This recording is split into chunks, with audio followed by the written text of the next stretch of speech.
Well, it's time to talk about my 2016 most anticipated superhero movie of this year, which wasn't as great as I expected it, but it was still a fun movie. Guardians of the Galaxy Volume 2. Now, before I get started, I need to apologize because I forgot to talk about Dormammu in my Doctor Strange review, so I'll just give you some quick brief thoughts.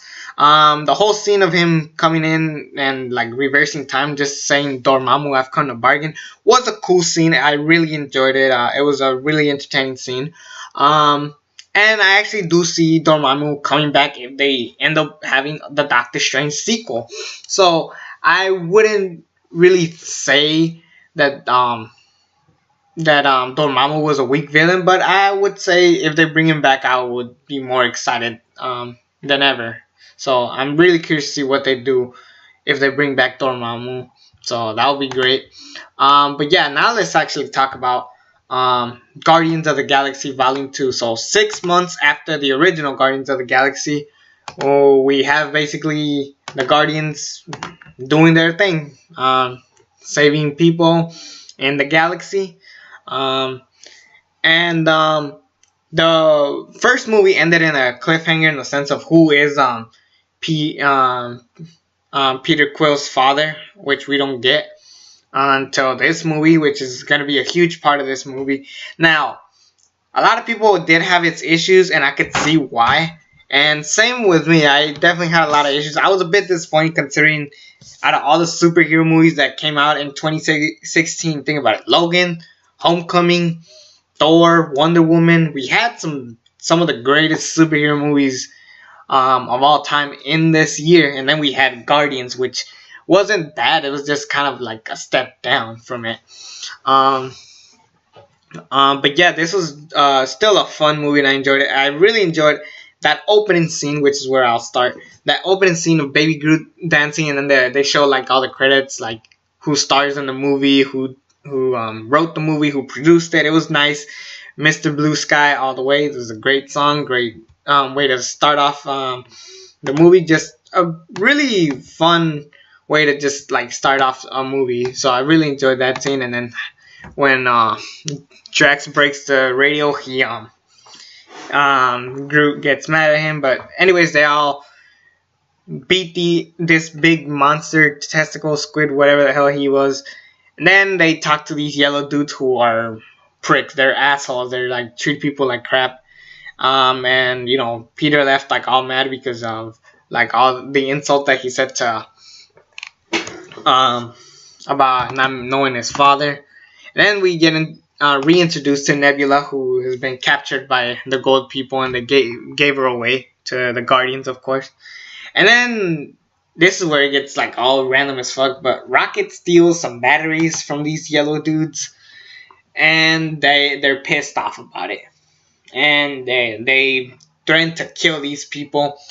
They don't kill them because they get saved by Kurt Russell. Freaking Ego the Living Planet. So there is that. And here is where the Guardians split up. Basically, after being saved, Nebula, Groot, and Rocket are stuck around to fix the ship to finally do their thing, while Drax, Gamora, and Star-Lord, Peter Quill, they go to see Ego the Living Planet, just to see what they're all about. And for the most part, Ego the Living Planet, the whole story itself, it's a really cool scene, and I get it that he wants to turn Peter into one of his own, so that was just pretty damn cool. Then we get introduced to easily the breakout star of this whole movie, Yondu, who basically they've all talked about how he's gone soft and how he's just weak and not the same anymore. But then the yellow people said, "Hey, we want to bargain with you guys. Bring us the Guardians of the Galaxy, or what was it? Kill the Guardians of the Galaxy, and we will grant you a bunch of money." And Instead, Yandu's plan was to steal back the batteries that they stole and then make fortune out of those instead of killing the Guardians because, of course, Peter Quill was family to Yandu. And people talk about how he's gone soft, and then that's when Nebula takes over and basically does her thing. Now, here's where fucking random shit happens. So, Nebula goes from like, oh, I'm taking over this team despite Taserface, who has the shittiest name in the galaxy now. That was funny. That interaction with Rocket and Taserface was fucking hilarious, so that was just awesome. But anyways, Nebula takes over. She gets some clothes, and then she just goes with to find Gamora. Like that was it. Like I don't know. Nebula was pretty fucking random in this movie, but I guess it works. And we need a reason for her to stick around to finally fight Thanos himself. So I guess that works. So, anyways, that's basically her story. It's pretty random. Also, we do have a lot of plots in this movie, but they all work to an extent eventually. Not all of them. Some of them are really dull. Let's talk about Drax since he's probably the least important character in this movie. So Baby Groot and Rocket are a team all the time, so it makes sense for them to stick around. They could do whatever, and they're with Yondu, so they have their story. Peter's with his story with his dad. Gamora's with her story with her sister. What the hell do we do with Drax? Let's let's make Batista an asshole. Let's just do that. Let's just make him talk shit to Mantis, treat it like shit. And Mantis was a great character, great addition to the team.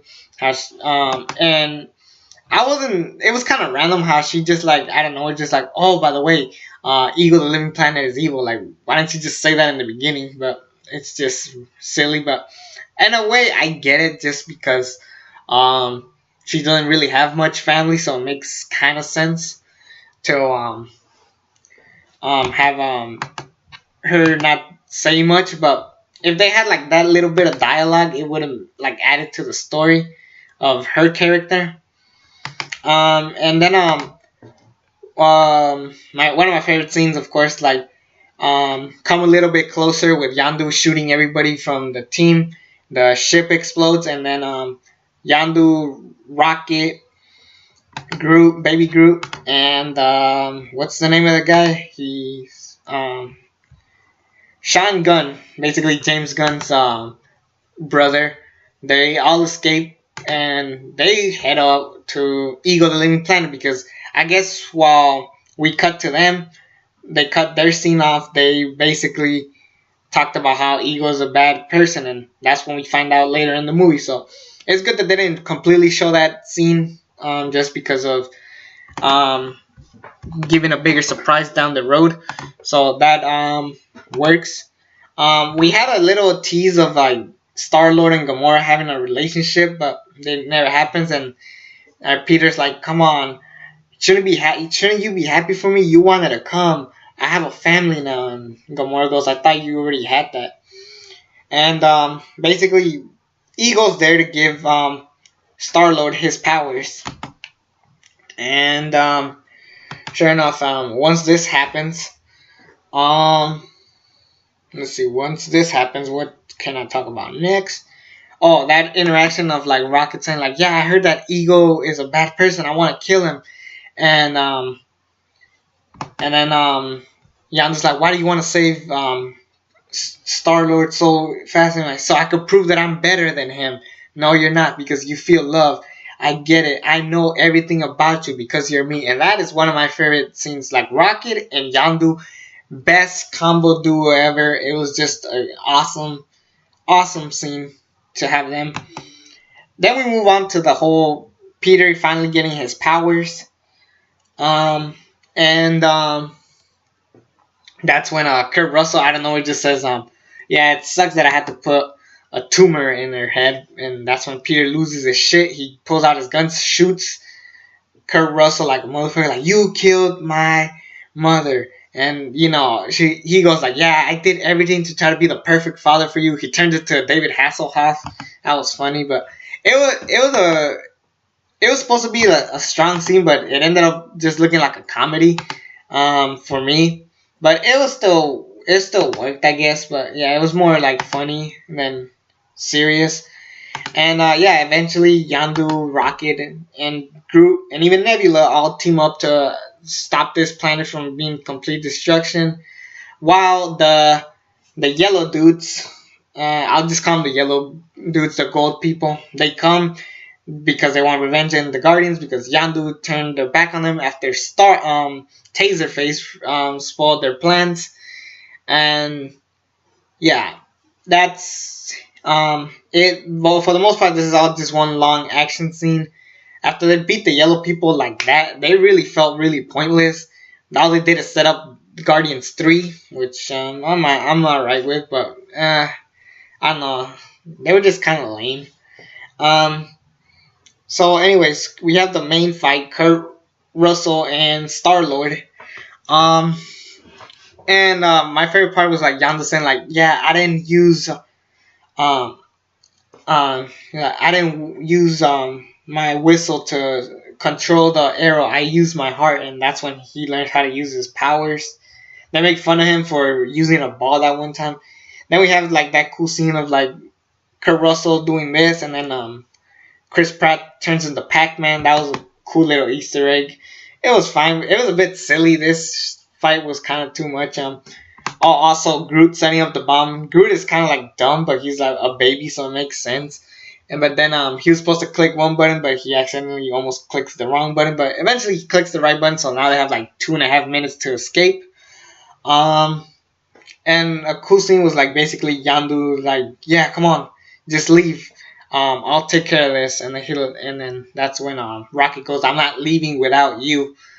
And just showing that they really are a great team, Yandu and Rocket. And then Groot says, I am Groot.